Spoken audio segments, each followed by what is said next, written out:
छठवां प्रश्न, आपने बताया कि एक अमेरिकी दर्शक को सदगुरु से आंखें चार होते ही पेट में दर्द शुरू हो गया। मेरा अनुभव भी कुछ ऐसा ही है। संन्यास दीक्षा के बाद से ही मेरे सिर में अक्सर ऊर्जा इकट्ठी होकर दर्द बन जाती। कभी कभी तेज सिर दर्द भी महसूस होता है। ध्यान, प्रवचन और दर्शन के समय भी यह प्रक्रिया तीव्र हो उठती।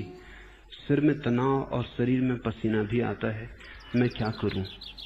और 7वां प्रश्न, कल एक अमेरिकी साधक के अनुभव के प्रसंग में आपने बताया कि ध्यान साधना में ऐसी शारीरिक बीमारियां पैदा हो सकती हैं जिनका इलाज सामान्य चिकित्सा नहीं कर सकती। मुझे खुद ऐसा पेट दर्द महीनों से है और एक डॉक्टर के नाते आपके अन्य साधकों में भी मुझे ऐसे रोग दिखाई पड़े। कृपा पूर्वक बताएं कि उनके निराकरण के लिए सिर्फ साक्षी भाव रखना है या कि कुछ और विधि भी काम में लाई जा सकती। ऐसा घटता है, घटने के कारण समझ लें। बच्चा पैदा होता है तब उसकी जीवन ऊर्जा सारे शरीर पर एक सी बहती है, धारा अखंडित होती है। इसलिए तो बच्चे इतने सुंदर मालूम पड़ते हैं। तुमने कोई कुरूप बच्चा देखा? कुरूप से कुरूप बच्चा भी सुंदर मालूम पड़ता है, और सुंदर से सुंदर पुरुष भी कुछ गहरी कुरूपता को लिए हुए चलता लगता है। सभी बच्चे सुंदर पैदा होते हैं, फिर मुश्किल से 1-8% लोग सुंदर रह जाते हैं, बाकी सबका सौंदर्य खो जाता है। क्या मामला है? बच्चे के सौंदर्य का कारण है उसकी जीवन की श्रृंखला, उसके भीतर की ऊर्जा धारा। उसका जीवन धारा अभी पूरी एक सी बह रही, शरीर में कहीं भी अवरोध नहीं है, ऊर्जा कहीं भी रुकी नहीं है, झरने पर कहीं भी पत्थर नहीं पड़े। लेकिन जैसे जैसे बच्चा बड़ा होगा, शिक्षा होगी, दीक्षा होगी, संस्कार डाले जाएंगे, ऊर्जा में बंधन आने शुरू हो जाएंगे। छोटा बच्चा है, अपनी जन्नेंद्री से खेल रहा है। सारे बच्चे सारी दुनिया में खेलते, कहीं कुछ स्वाभाविक बात है उसमें। लेकिन मां ने देख लिया, मां चिल्लाई, बंद करो, अलग करो हाथ। बच्चे ने हाथ तो अलग कर लिया, लेकिन ऊर्जा में खंडन हो गया। पहली बार ऊर्जा भयभीत हुई, डर पैदा हो गया। अपने ही शरीर को 2 टुकड़ों में तोड़ना जरूरी हो जाएगा। नीचे का शरीर लोग धीरे धीरे समझने लगते हैं गंदा। अब ये बड़े आश्चर्य की बात है, शरीर एक है, उसके भीतर बहती खून की धार एक है, उसके भीतर हड्डी मांस मज्जा का समूह एक है, उसके भीतर कहीं भी कोई कंपार्टमेंट, कहीं कोई विभाजन नहीं है। लेकिन सभी समाजों ने काम वासना के प्रति ऐसी अपराध भावना पैदा कर दी कि नीचे का शरीर गंदा है, नीचे के शरीर में कहीं कुछ पाप है, कहीं कोई बुराई। काम वासना बुरी है, उसके साथ ही शरीर के वे हिस्से जो काम वासना से जुड़े हैं गंदे हो गए, त्याज्य हो गए। उनको छिपाना है, उनको स्वीकार नहीं करना है, उनका स्पर्श नहीं करना है। ये जो बचपन से बच्चे के ऊपर थोपी गई धारणा है, तो ठीक पेट के पास जहां से काम ऊर्जा शुरू होती, नाभि के 2 इंच नीचे, वहां दरार पड़ जाती। शरीर 2 हिस्सों में बट गया, निम्न और उच्च। तुम्हारी चेतना में भी दरार पड़ गई। अब तुम धीरे धीरे अपने को नीचे के शरीर के साथ तादात्म्य नहीं करते, तुम ऊपर के शरीर के साथ ही तादात्म्य करते हो। वस्तुतः धीरे धीरे ऐसी घड़ी आ जाती है कि तुम समझते हो तुम खोपड़ी में ही रहते हो, बाकी शरीर तो बस गौण है, खोपड़ी में रहते हो। अगर तुम गौर भी करो, विचार भी करो, तुमको यही याद आएगा कि खोपड़ी के भीतर हो। खोपड़ी स्वीकृत मालूम होती, सारे शरीर को हमने ढक दिया है, सिर्फ चेहरे को खुला छोड़ दिया है। अगर तुम्हारा सिर काट लिया जाए तो तुम्हारी मां, तुम्हारी पत्नी, तुम्हारे पिता भी तुम्हारे बाकी शरीर को न पहचान पाएंगे कि तुम ही हो। तुम खुद भी न पहचान पाओगे अगर सिर काट दिया जाए। अगर ऐसा कोई उपाय हो कि सिर को काट के उस सिर से पूछा जा सके कि ये शरीर तुम्हारा है, तुम खुद ही कहोगे पता नहीं अपना है या नहीं। सारा शरीर अस्वीकृत है। अस्वीकार के कारण ऊर्जा का प्रवाह खंडित हो गया है। और इस प्रवाह के 2-3 विशेष स्थान हैं जहां खंडन हुआ है। पहला खंडन नाभि के नीचे। तो जिन लोगों को भी ध्यान फिर से शुरू ऊर्जा को कर देगा, जिनका ध्यान गहरा जाएगा, नाभि पर चोट पड़ेगी, ऊर्जा फिर से उठेगी। जो प्रवाह रुक गया बचपन में दमनकारी विचारों के कारण, वो फिर से प्रवाहमान होगा। वर्षों तक बंद पड़ी हुई धारा फिर से बहेगी। दर्द मालूम होगा, पीड़ा मालूम होगी। जैसे किसी का हाथ बहुत दिन तक बांध के रखा गया हो और अब फिर अचानक उसे स्वतंत्रता दी जा रही, तो हाथ गति भी ना कर सकेगा, लकवा लग गया, बड़ी मुश्किल होगी। स्नायु जड़ हो गए, हड्डी सख्त हो गई, पीड़ा होगी। तो एक तो साधक को पेट में पीड़ा शुरू होती, कभी कभी दीक्षा के समय, संन्यास के समय ही शुरू हो जाती। अगर साधक की भाव दशा बहुत गहरी है तो वो जैसे ही मेरे पास झुकता है वैसे काम शुरू हो जाता है। बहुत पीड़ा हो सकती है। उस पीड़ा के लिए कुछ भी नहीं करना है, उस पीड़ा को स्वीकार करना है, उसे अहोभाव की तरह स्वीकार करना है कि ये अच्छा हुआ कि बंद ऊर्जा का द्वार खुल रहा है। उसे धन्य भाव की तरह स्वीकार करना और परमात्मा को धन्यवाद देना है कि तूने मेरी फिर जीवन धारा को प्रवाहित कर दिया। जितने धन्यवाद से तुम भरे रहोगे उतने ही जल्दी काम हो जाएगा। अगर तुमने पीड़ा के विपरीत कुछ भी चेष्टा की तो फिर से तुम द्वार को बंद कर सकते हो। इसलिए अच्छा तो यही है कि तुम कोई इलाज मत करना, क्योंकि कोई भी इलाज ज्यादा से ज्यादा पीड़ा को भुलाने का इलाज हो सकता है। और ये पीड़ा शारीरिक नहीं है, ये पीड़ा तुम्हारी अंतर ऊर्जा की है और इसको मुक्त करना है, इसको बाहर लाना है, इसको फिर गतिमान करना है, तुम्हें फिर छोटे बच्चे की तरह बनाना है। तभी तुम परमात्मा के राज्य में स्वीकार हो सकोगे। जीसस ठीक कहते हैं, जो छोटे बच्चों की भांति न होंगे वो मेरे प्रभु के राज्य में प्रवेश न कर सकेंगे। तुम्हें फिर से जीवंत होना है, तुम्हारे जड़ हो गए अंगों में फिर धार बहलानी है जीवन की, फिर से गतिमान करना है तुम्हारे झरने को।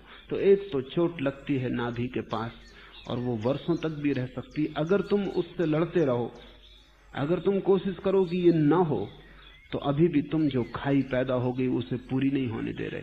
तुम शिथिल हो जाओ, तुम उसे स्वीकार कर लो। जब भी बहुत पीड़ा होने लगे लेट जाओ, आंख बंद कर लो और ऐसा भाव करो कि वहीं ठीक नाभि पर जहां पीड़ा हो रही है ऊर्जा ऊपर की तरफ उठ रही है और तुम बाधा नहीं डाल रहे हो। तुम्हारी कोई बाधा नहीं, तुम अंगीकार कर रहे हो, तुम्हारा स्वागत है, आओ। तुम बुलाते हो ऊर्जा को। एक दिन अचानक तुम पाओगे एक सरसराहट की तरह, जैसे बहुत दिन तक दबा हुआ स्प्रिंग पत्थर हटा दिया गया हो और स्प्रिंग झटके से उठ के खड़ा हो गया हो। बहुत दिन तक दबा हुआ झरना और शिला हटा दी गई हो और एक भयंकर तूफान की तरह झरना फूट पड़ा हो। ऐसा तुम्हारे भीतर से नाभि के पास से ऊर्जा फूटेगी। उस ऊर्जा के फूटने के साथ ही तुम्हारे जीवन में क्रांति घट जाएगी, तुम दूसरे ही व्यक्ति हो जाओगे। तब तुम समाज के द्वारा दमित व्यक्ति नहीं रहे, योग ने तुम्हें मुक्त किया। एक तो यहां कठिनाई होती है, दूसरा कठिनाई का क्षेत्र है हृदय।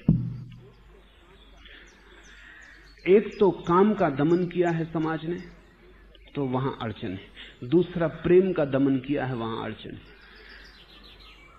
प्रेम को कोई भी स्वीकार नहीं करता है, प्रेम खतरनाक मालूम होता है। इसलिए तुम हृदय की बातें करते हो लेकिन हृदय से तुम्हारी कोई पहचान नहीं। हृदय के साथ खतरा है। हृदय अंधा है लोग कहते, प्रेम अंधा है लोग कहते, जबकि वस्तुतः प्रेम ही एकमात्र आंख है। और जिसके पास हृदय जीवित नहीं उसके पास कुछ भी जीवित नहीं, वो केवल हड्डी मांस मज्जा की बनी मुर्दा देह, लाश। तुम जिसको हृदय की धड़कन समझते हो वो केवल फुफ्फुस की धड़कन है, हृदय की नहीं। वो केवल पंपिंग, खून का पंप किया जाना है। उस हृदय के पीछे छिपा हुआ एक और अनुभूति का बड़ा मार्मिक स्थल है, उसे भी समाज ने रोक दिया है। समाज ने तुम्हें विचार सिखाया, तर्क सिखाया, प्रेम से बचाया है, क्योंकि प्रेमी आदमी को धोखा दिया जा सकता है और प्रेम करने वाला व्यक्ति न तो शोषण कर सकता है न लूट सकता, और इस समाज में शोषण और लूट का ही रास्ता है। यहां तो बड़ी मछली छोटी मछली को खाए, यही नियम। तो अगर तुमने तर्क संदेह से न जिए तो लुट जाओगे, मिट जाओगे संसार में, बड़ी दुकान न बना पाओगे, बड़े नेता न हो पाओगे, बड़े पद पर न पहुंच पाओगे, महत्वाकांक्षा क्षीण हो जाएगी। इसलिए हृदय को दबा दिया है। तो दूसरी पीड़ा हृदय में होती, वो दूसरा स्थल है। अगर प्रेम जगेगा तो हृदय में बड़ी गहन पीड़ा होगी, ऐसा ही जैसे कि हार्ट अटैक हुआ हो, जैसे हृदय का दौरा पड़ गया हो। लेकिन वो सौभाग्य है, उससे घबराना मत, उसके इलाज की कोई भी जरूरत नहीं। अगर ध्यान से वो हो तो जरा भी चिंता की कोई बात नहीं है। लेट गए, हृदय पर हाथ रख लिया और सहारा दिया कि ठीक है, जागो, उठो, फैलो, फिर से गतिमान हो जाओ, फिर से धड़को, परमात्मा को धन्यवाद देना। जल्दी ही वो पीड़ा पार हो जाएगी। उसके पीड़ा के पार होते ही तुम पाओगे नहा गए प्रेम में। उस पीड़ा के जाते ही तुम पाओगे तुम्हारी आंख के देखने का ढंग बदल गया, तुम्हारे अस्तित्व की गरिमा और गुण बदल गया, तुम कुछ और ही हो गए। जहां सूखा तर्क चलता था वहां प्रेम के फूल लगने लगेंगे। जहां केवल संदेह के मरुस्थल थे वहां प्रेम के मरुद्यान उठने लगेंगे। हरियाली फैलने लगेगी तुम्हारे जीवन में, तुम हरे होने लगोगे। वो एक पीड़ा की जगह है। और तीसरी एक पीड़ा की जगह है कंठ। ये तीन स्थान आमतौर से, कुछ और स्थान भी हैं, वो कभी कभी अपवाद रूप किन्हीं व्यक्तियों के जीवन में होते हैं, अन्यथा तीन सामान्य स्थल हैं। कंठ भी अवरुद्ध है, क्योंकि जो तुम कहना चाहते थे कहने नहीं दिया गया, हंसना चाहते थे हंसने नहीं दिया गया, रोना चाहते थे रोने नहीं दिया गया। जब रोए तो कहा चुप हो जाओ, हंसने लगे जोर से तो असभ्यता थी। जो कहने का मन था वो कहा नहीं, जो नहीं कहने का मन था वो कहलवाया गया। तो कंठ में भी अवरोध है। ये तीन क्षेत्र पीड़ा के, और इन तीनों में पीड़ा हो ध्यान के बाद, संन्यास के बाद, तो घबराना मत। कोई चिकित्सा की जरूरत नहीं। ये बीमारी है ही नहीं, ये तो स्वास्थ्य का लौटना है। लेकिन तुम इतने दिन बीमार रह गए हो कि अब स्वास्थ्य भी तुम्हें बीमारी जैसा लगता है। अब तो स्वास्थ्य के लौटने में भी तुम्हें घबराहट लगती है, क्योंकि तुम खाट से बंध गए हो। खाट से बंधे होने को तुमने जीवन समझ लिया है। अब ये जो जीवन धारा आती तो भयभीत करती कि क्या हो रहा है। घबराओ मत। इसलिए निरंतर गुरु की जरूरत है, क्योंकि तुम जहां जहां घबराओगे वहीं वहीं वो सहारा दे सकेगा, जहां जहां भय पकड़ेगा वहीं वहीं निर्भय कर सकेगा। और इनके अतिरिक्त भी कई स्थानों पर दर्द और पीड़ा हो सकती, सिर में भी पीड़ा हो सकती। उसके होने का कारण भी है, सिर में भी बड़े दमन है। सिर के दो हिस्से हैं, मस्तिष्क के दो भाग हैं, जो बायां और दायां, दोनों के बीच में छोटा सा सेतु है जो दोनों को जोड़े हुए है। और समाज बड़ा अद्भुत है, उसने जो जो चीजें लेफ्ट है, बाई है, उनका दमन किया है। तो तुम्हारा बायां मस्तिष्क दमन किया गया है। अगर कोई बच्चा बाएं हाथ से लिखता है तो हम उसे लिखने नहीं देते। 10% बच्चों को बाएं हाथ से ही लिखना चाहिए, क्योंकि वो वैसे ही पैदा हुए, उनका बायां हाथ ही सक्रिय। लेकिन शिक्षक पीछे पड़े हैं, माताएं डंडा लिए खड़ी हैं, बाप खड़े हैं, लिखो दाएं से। अब जो बच्चा बाएं से ही लिखने को पैदा हुआ वो दाएं से लिखेगा, लेकिन तुमने उसकी जीवन ऊर्जा कुंठित कर दी। उसका बायां हाथ दमित किया गया। बाएं हाथ से दायां मस्तिष्क जुड़ा है और दाएं हाथ से बायां मस्तिष्क जुड़ा है, क्रॉस की तरह जुड़े। अगर तुमने उसके बाएं हाथ से न लिखने दिया तो तुमने उसके दाएं मस्तिष्क को दमित कर दिया। वो दायां मस्तिष्क तड़फड़ाएगा, वो बंद पड़ा रह जाएगा, और वही उसका असली मस्तिष्क था। ये बच्चा सदा के लिए बुद्धू हो जाएगा और तुम इसी को जिम्मेवार ठहराओगे। अभी पश्चिम में मनोवैज्ञानिक और वैज्ञानिकों का बड़ा समूह इस पक्ष में हो गया है कि जो बच्चे बाएं से लिखते हैं उनको बाएं से ही लिखने दो, अन्यथा तुम उनको जीवन भर के लिए बुद्धिहीन बना दोगे। उनका असली मस्तिष्क तो रोक दिया जाएगा, और जो मस्तिष्क काम करना नहीं चाहता था, कर नहीं सकता था, उसके सहारे उनको चलाया जाएगा। तुमने उन्हें नाहक की बैसाखियां पकड़ा दी, वो अपने ही पैर से दौड़ सकते थे। तो जो लोग 10% लोग, काफी बड़ी संख्या है, उनको बगावत करनी ही चाहिए। ये दाएं हाथ वाले लोगों ने 90% लोगों ने 10% लोगों की गर्दन दबा ली। अगर तुम्हारा लिखने का ढंग बाएं से शुरू हुआ हो, तुम भूल भी गए हो शायद, और जब जीवन ऊर्जा फिर से बहेगी तो तुम्हारा दायां मस्तिष्क सक्रिय होगा, वहां पीड़ा शुरू हो जाएगी। जहां भी पीड़ा हो, ध्यान के बाद चिकित्सक को दिखा लेना।